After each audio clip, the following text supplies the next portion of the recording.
Babam aytgan hikmatlar. Tekshirmayla yakun chiqarma. Bo'ri bilan tulki bir yerda yashaydi ekan. Bir kuni bo'ri bir to'qini tutib olib, xushal holda uyga qaytib ketdi-da, uni tulkiga berib, buni obdan tozalab yuvib pishirg'ach turgan. Men berib iyiqni taklif qilib kelay, debdi-da, iyiqni chaqirg'ili ketibdi. Tulki to'qini pishirishga boshlabdi. Birdamdan keyin to'q pishibdi. Tulkining nafsi taqildab, og'zidan sho'lgaylar eqibdi. Shuning bilan qozondagi to'qining bir putini sundirib elib yevapti. U yeb bo'lib yana yegisi kepti-da, bir qanotini sundirib elib yebdi. U yegan sir to'ymabdi. Shundoq qilib to'qini butunlay yeb bo'pti.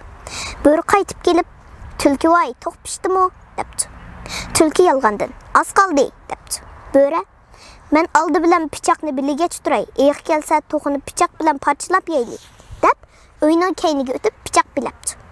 Bir ozdan keyin eyiq kelibdi. Tulki eyiqqa qarab, "Eyiq aka, ittik qoch, bo'ri seni aldab kelib quluqingni yemoqchi.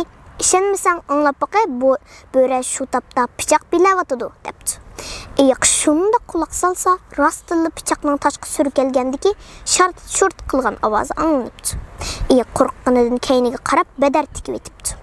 Tulki eyiqning achchiqini ko'rib, alla-tovu ko'tirguncha uyning orqaga o'tib bo'riga, "Qara, sening eyiq do'sting bak yo'lsiz ekan. Sen uni yaxshi ko'ngling bilan to'qi go'shti yeyishga taklif qilsang, u to'qiyingni bulab ketdi" debdi.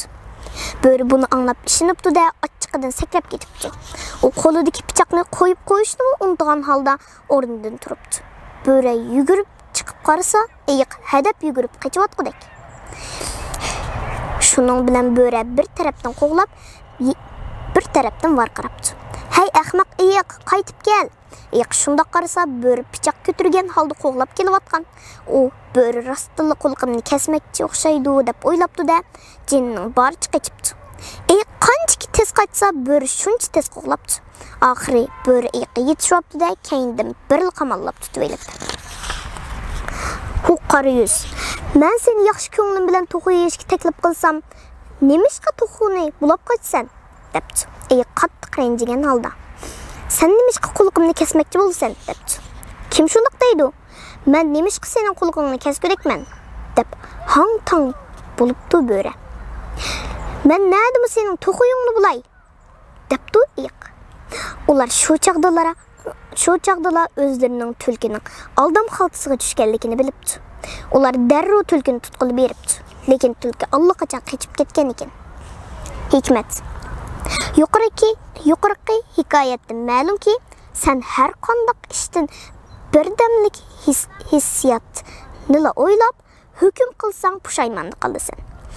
O'zingni ham o'zingni behuda ovora qilmay desang, o'z aqlingga va ko'zingga ishon. Boshqalarning maslahatini elishga bo'ladi, lekin hukm qilish o'zingga bog'liq.